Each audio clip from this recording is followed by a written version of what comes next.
So this is the faster way. Briefly talk about the two different options, or the several different options that you have. This is the best in my opinion. It is a genuine Apple housing. As you can see, it has all of the parts. Essentially, the two other options are a back glass, back glass laser method, or even a heat method, which is prohibitively expensive. And basically out of reach for most people. The other option is by buying essentially a bare housing, but then it's just a matter of, it's very time intensive. If you're not comfortable working on like a screen or a battery, I'd stay away from that. But essentially involves literally gutting the entire phone, transferring every cable, flex, screw, bracket, everything, and transferring it over. This takes me probably hour-ish, maybe a little bit over an hour. Whereas this will probably take about 30 minutes. I have a video that I'm going to throw up right here, which is just talking about the pros and cons of different back glass replacement options. But this is the one we're going with. It's the fastest. So yeah, let's get started. Now the most probably, I don't want to say difficult, but probably nerve-wracking part for most people is going to be removing the screen. I have another video, which I'm going to link right here, which just talks about, goes over essentially the much safer option, or basically how to pull the screen off without damaging it, because we obviously want to reuse these, and these are expensive screens. I would suggest a little bit of heat, a pry tool.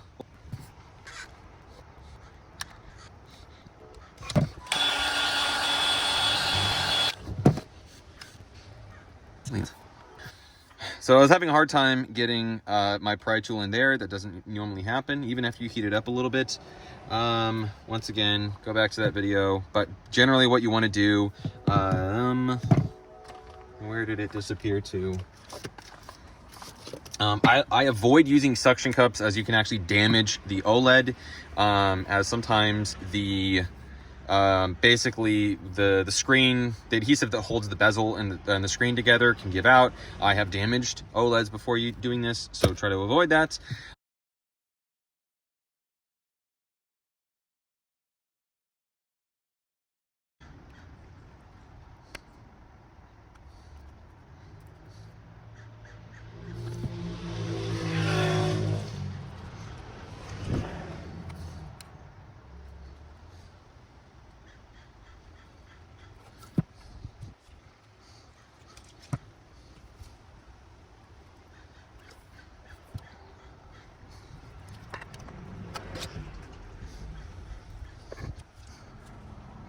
By far the most difficult thing is just getting past these two corners. If you didn't watch that video I suggested, the gist of it is that I used to damage screens, then I started using 99% alcohol. It's kind of difficult to damage components inside the phone, assuming that you're not going crazy with it. But once you get the two lower corners, use a sort of clockwise twist with your opening tool.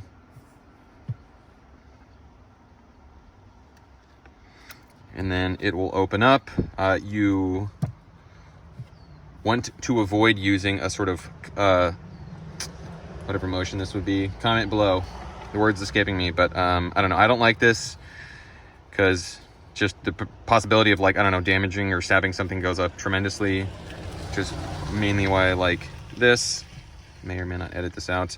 You don't want to open up your screen more than about this much, because you can accidentally damage or you can tear this, the screen flex, which is right here. Once you do, you sort of just rotate back and forth. We've already kind of got this side out.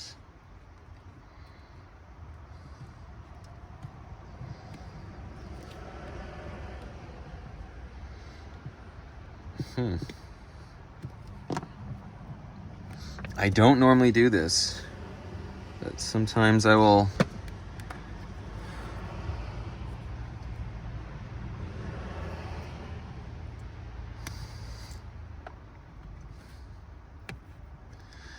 you go. Screen is off. That was by far the most difficult phone to open up in a while. And then we're here. We have we have 3 tri-wing, 2 more tri-wing, 2 Phillips. Then we're gonna remove the battery, which you always remove the battery before connecting or disconnecting anything. I use my fingernail as you just saw, or you can use a spudger. Use your spudger. As you can see, my spudger isn't, I don't need to like dig it in there.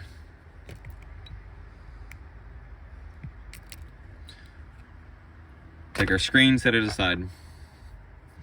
Now I generally like to start at the bottom just because I want to get the battery out.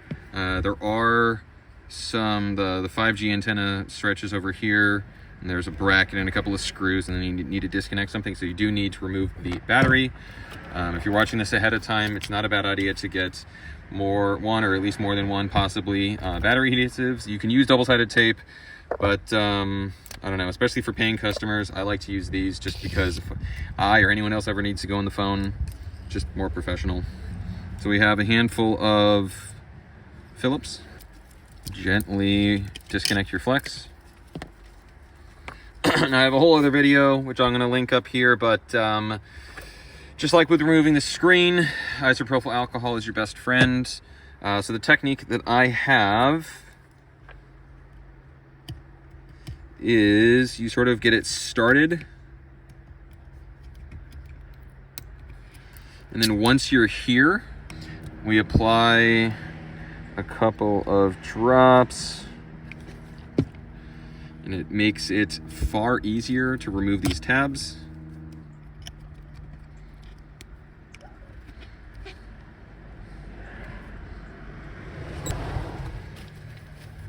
This is the largest by far.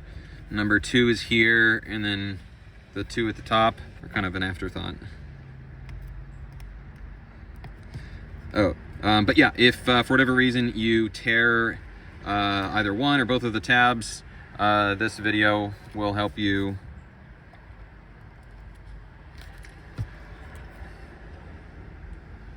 Now I like to pull this one at an angle.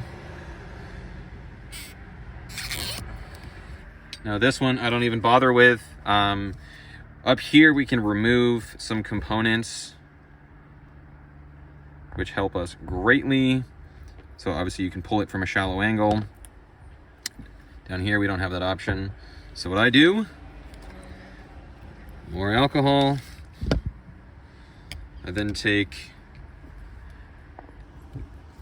a spudger and just gently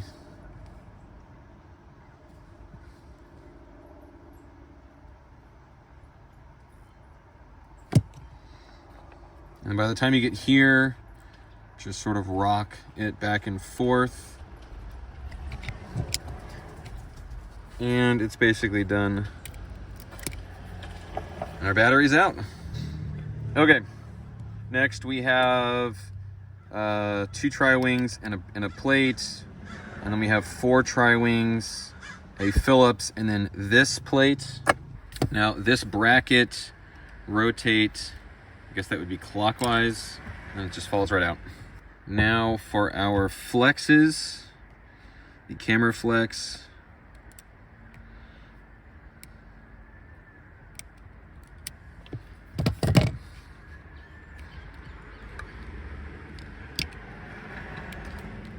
Now, depending on how long this repair takes you, it's not a bad idea to put those cameras in a little bit of plastic. The last thing, same thing with your front camera and Face ID. The last thing you want to do is damage them. Face ID is replaceable, but you lose Face ID in the process, so you don't want to damage that. The rear camera is replaceable, but you get the stupid message, even if you use a genuine Apple camera. Thanks, Apple.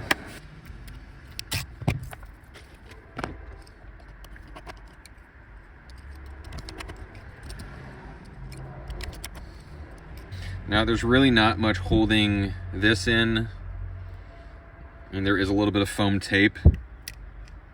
but that'll give away pretty easily. There is a bit of tape. You can kind of see it right here. I use a spudger, sort of slots in right there.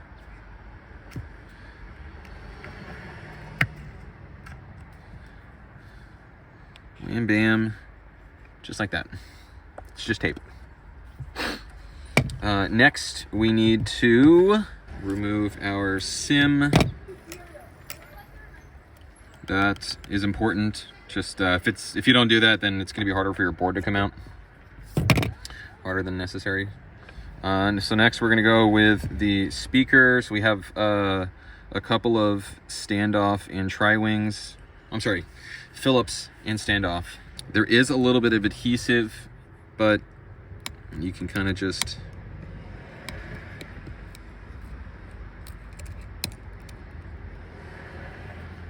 wiggle out. One more standoff. This bracket you can kind of just wiggle out. And then we're going to have one more standoff once we get our board out right here. Now we can start with the flexes. So we have 1, 2, 3, 4, 5, 6, 7, 8, 9, 10, and then one underneath here, making 11. 1, 2,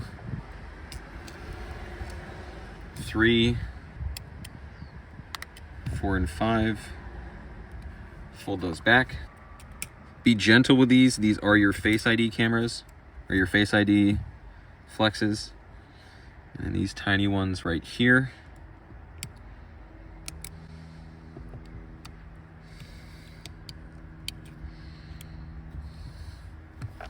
And then we have this dude right here.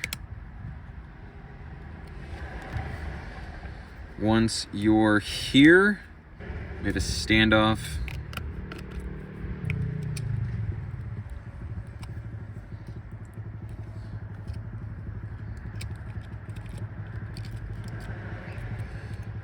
So if at this point it doesn't want to come out, usually I will sort of wiggle back and forth. Or honestly, sometimes I forget this flex right here. So, you know, don't just tug on it, because the last thing you want to do is damage your board or damage one of these flexes. Flexes are replaceable. Obviously the board is, I guess, still repairable, but yeah, let's not do that. Here is our standoff, our speaker. There's really not a lot holding it in. Same thing with our Face ID. Out with the old, in with the new.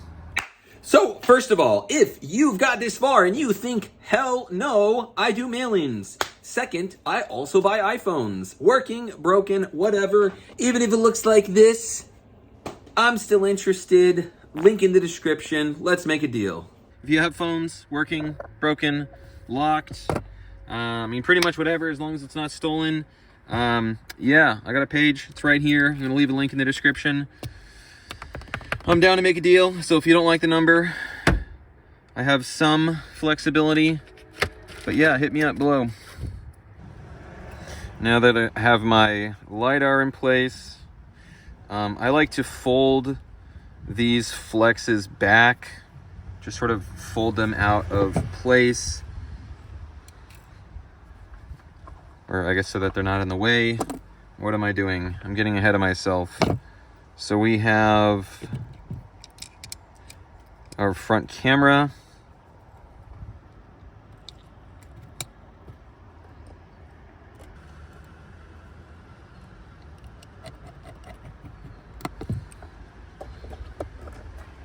And we have standoff 1 and 2, and then another one here once the board is in.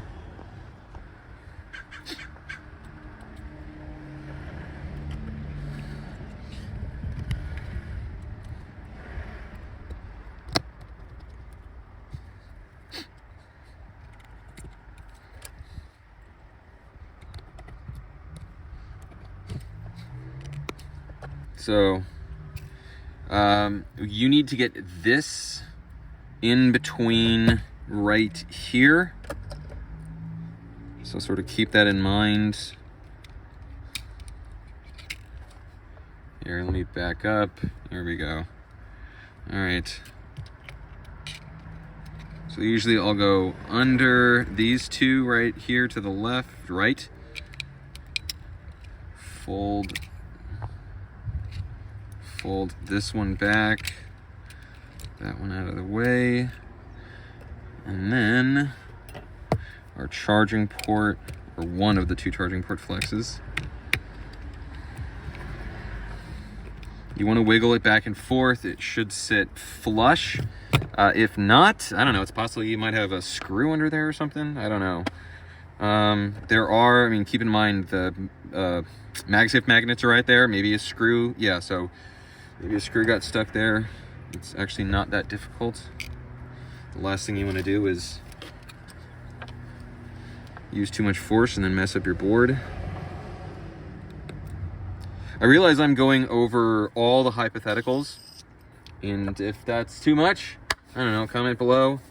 But these are all ways that I have damaged phones in my 9 years of repairs.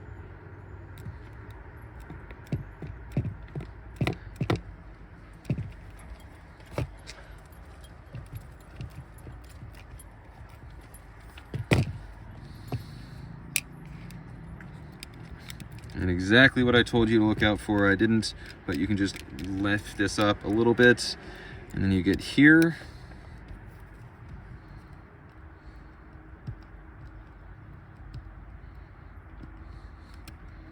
Honestly, with some flexes, it's kind of like a guessing game. You just push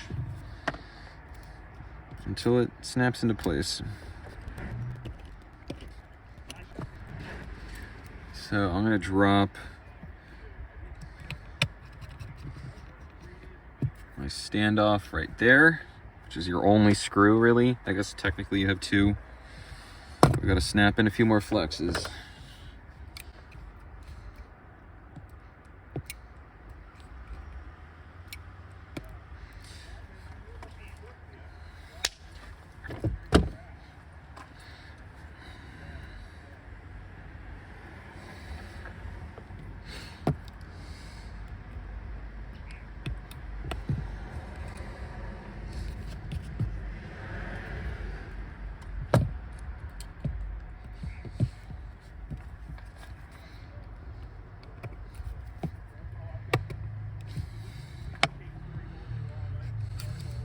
There is also an order of operations, so you want this one to go in before your two Face ID cameras go in.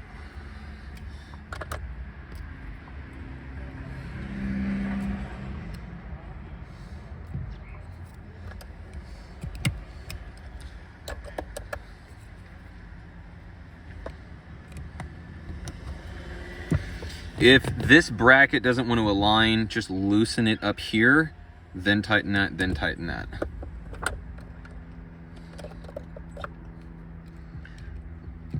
Now, sometimes the Face ID cameras or flexes don't want to just snap in. So you sort of have to, at least what I would do is I would nudge these back and forth until they align here. And it's odd, sometimes they're off by a fraction of a millimeter and they just don't want to go in. And especially with these, if I wasn't specific enough before, you do not want to damage your Face ID. Once Face ID is gone, it's basically gone.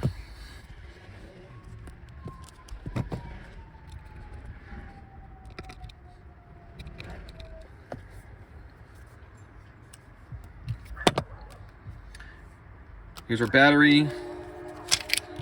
I'll generally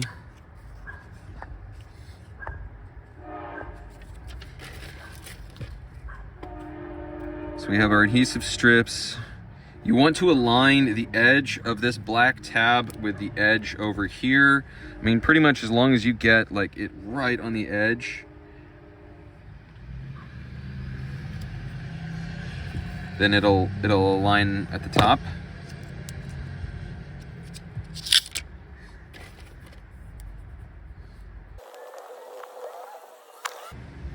So now that we're here,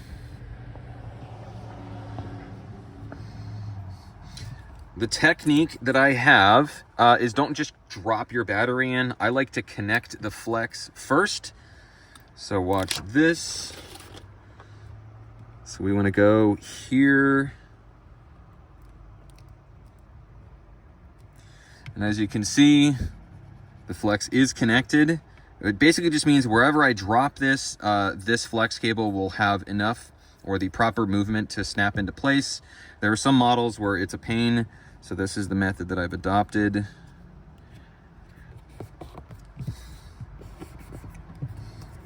Make sure to disconnect your battery before you snap in your camera or screen.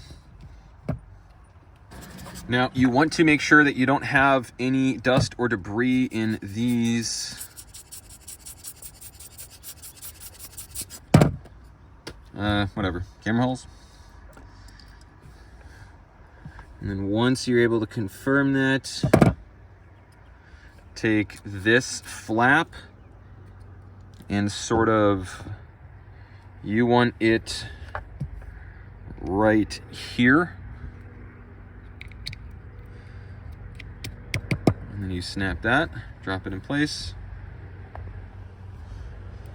Now on wider flex cables, especially like this one, try to avoid just pressing dead center. I like to press on one side and then the other, or vice versa. Now that that's done, so once again, make sure your battery is disconnected. Same thing as this one, don't just press dead center.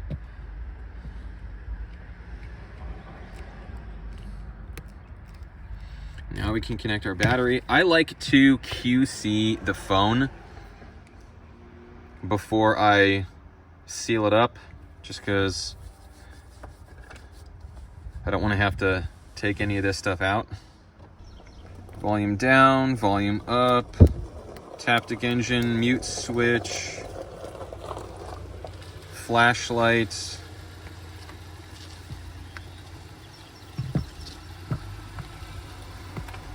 Test, test, test, test, test.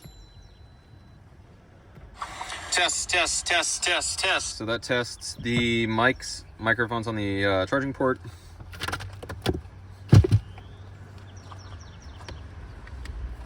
I got my, I don't know if you can see it. I can just take it off. My Anchor. This thing is amazing. Anchor, sponsor me. Battery pack. Boom, it charges. I know that the loudspeaker works because obviously when I played back that voice recording. But if you're really trying to test how loud it is, that's a good way. What else? Power button. I know it's called the side button, but kind of like my stepdad. My stepdad still calls Costco to this day. He calls it Price Club, even though it hasn't been that way in forever.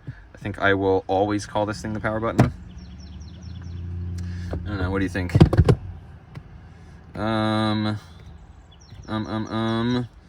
We got our cameras. So yeah, I'm gonna give this the seal of approval. I just gotta put a few more screws and plates. Now's the time to mention, make sure before you close the device that you don't have any screws. Sometimes loose screws will get stuck to the ear speaker, loudspeaker, Taptic engine, or along the perimeter gasket. And yeah, last thing you want to do is mess that up.